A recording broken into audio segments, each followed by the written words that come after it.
often governance gets a bad rap, right? Because it's all about being overly bureaucratic, overly controlling, right? But if we get that buy-in from the C-suite to be able to ensure that strategy is clearly defined, decomposed, and the right metrics are set around it, so all investments are aligned, and then that follow through to be able to measure and track the results, leveraging those same metrics that were set on the strategy, then governance becomes the conduit of value to flow through, right, and maximize that throughput.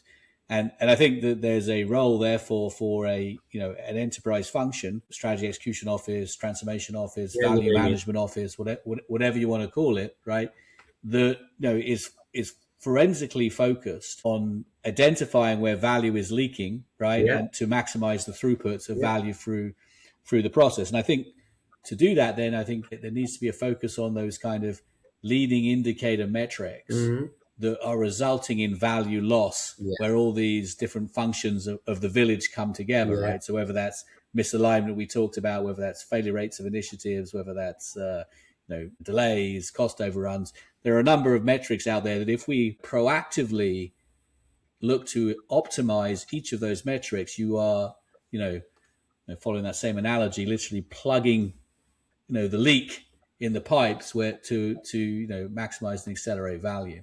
Completely agree, Ben, with you. And I think that's an important duty for our senior executives also, to lead the space and also the trust of this new role of PMOs or enterprise functions, enterprise strategy offices.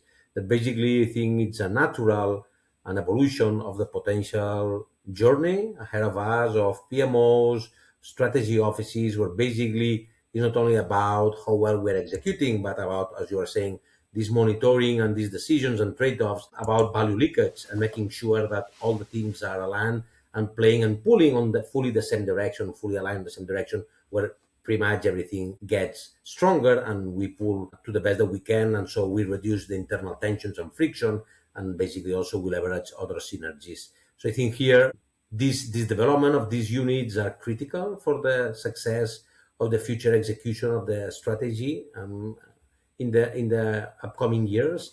And of course, it's not only about the units and the departments. Then it goes also with the capabilities. It comes with the kind of leadership that we need of those leaders occupying those units.